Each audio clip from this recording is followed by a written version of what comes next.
যে সর্বমিত্র চাকমা যে ডাকসুর একজন সদস্য এই দায়িত্বে থাকা অবস্থায় সে ঢাকা বিশ্ববিদ্যালয়ের হকারদের উপরে প্রহার করেছে, মানবাধিকার লঙ্ঘনকারীর মতো কর্মকাণ্ড। মোনামি ম্যাম যে হচ্ছে এইসব নিপীড়নমূলক কাজের ক্ষেত্রে যে সম্মতি উৎপাদন করে চলছে। সুতরাং আপনারা জানেন যে জুলাই গণ অভ্যুত্থানের পরে আমরা আসলে দেশের জনগণ, গণতন্ত্রকামী জনগণ আশা করেছিল যে পুলিশের যে নিপীড়নমূলক চরিত্র, গণবিরোধী যে আচরণ, সেটার কিছুটা পরিবর্তন আমরা দেখতে পারবো। এবং অন্তর্বর্তীকালীন সরকারও আমাদেরকে এই ধরনের একটা আশ্বাস দিয়েছিল। তারা জনগণের লক্ষ লক্ষ কোটি কোটি টাকা অপচয় করে রীতিমতো একটা সংস্কার কমিশনও গঠন করলো, পুলিশ সংস্কার কমিশন। এবং আমরা দেখলাম যে এই কমিশন থেকে শুধুমাত্র যে পরিবর্তনটা আসলো সেটা হচ্ছে পুলিশের পোশাকের পরিবর্তনটা আসলো। তাদের যে গণবিরোধী আচরণ, তাদের যে ঔদ্ধত্যপূর্ণ অবস্থান, সেটার কোনো পরিবর্তন আমরা দেখলাম না। এবং নির্বাচিত সরকার আসার পরও আমরা দেখলাম আসলে তারা 10 দিন 15 দিনও হতে পারে নাই, তারই মধ্যে আমরা দেশব্যাপী পুলিশের এই মোরাল পুলিশিং, পুলিশের সাধারণ জনগণকে পেটানো, তাদেরকে হেনস্থা করা, সংবাদকর্মীদের উপরে হামলা, এই ধরনের নেককারজনক ঘটনা আমরা দেখতে পারলাম, যা কিন্তু আমরা বসুন্ধরা ডায়াপেন্ট এখন আরো উন্নত। এই হট এয়ার থ্রো টপ শীত দ্রুত শোষণ করে সোনামণিকে দেয় কোমল অনুভূতি। স্পষ্টভাবে মনে করি যে বাংলাদেশের যে গণতান্ত্রিক যাত্রার যে আকাঙ্ক্ষা আমরা রেখেছিলাম, তার জন্য একটা গুরুত্বপূর্ণ এবং খুবই ভয়াবহ একটা রেড সিগন্যাল। এবং তার পাশাপাশি যদি আমরা বলি যে আসলে পুলিশের এই ধরনের অবস্থান কেন, বা তারা কোথা থেকে এই ধরনের সাহস বা ক্ষমতাটা পেয়ে থাকে।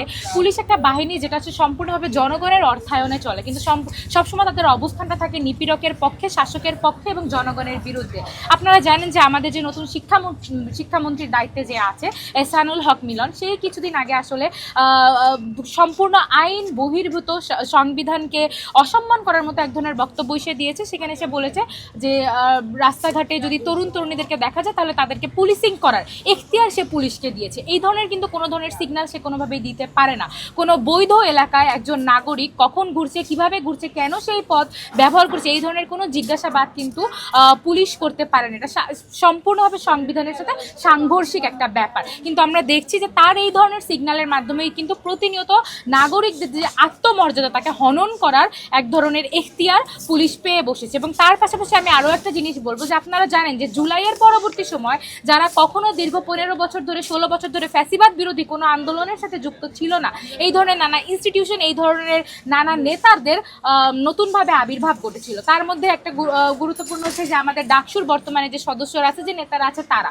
এবং অভ্যুত্থান পরবর্তী সময় এই ডাকসুর পরবর্তী সময় আমরা দেখেছি যে এই ইনস্টিটিউশনটা এবং বিশ্ববিদ্যালয়েরই অনেক শিক্ষক, বিশ্ববিদ্যালয়ের অনেক প্রশাসন কিন্তু মানুষের মনস্তাতে এই ধারণাটা বপন করেছে যে আপনি নিরাপত্তা এই ইস্যুটাকে সামনে নিয়ে এসে লাঠি হাতে এই দেশের অন্যান্য নাগরিকদের যে মর্যাদা এবং তাদের যে সাংগঠনিক অধিকার, তাকে আসলে আপনি রোধ করতে পারেন। আমরা দেখেছি যে সর্বমিত্র চাকমা যে ডাকসুর একজন সদস্য এই দায়িত্বে থাকা অবস্থায় সে ঢাকা বিশ্ববিদ্যালয়ের হকারদের উপরে প্রহার করেছে, তার যে নাগরিক অধিকার সেটাকে লঙ্ঘন করেছে। আমরা দেখেছি যে কিছুদিন আগে জিমনেশিয়ামে খেলতে আসা বিভিন্ন শিশুদেরকে সে আসলে লাঠি হাতে নিয়ে কানে ধরে উদ্ভস করিয়েছে। এবং এটা সম্পূর্ণভাবে একজন নাগরিকের যে অধিকার, তাকে লঙ্ঘন করা, মানবাধিকার লঙ্ঘনকারীর মতো কর্মকাণ্ড।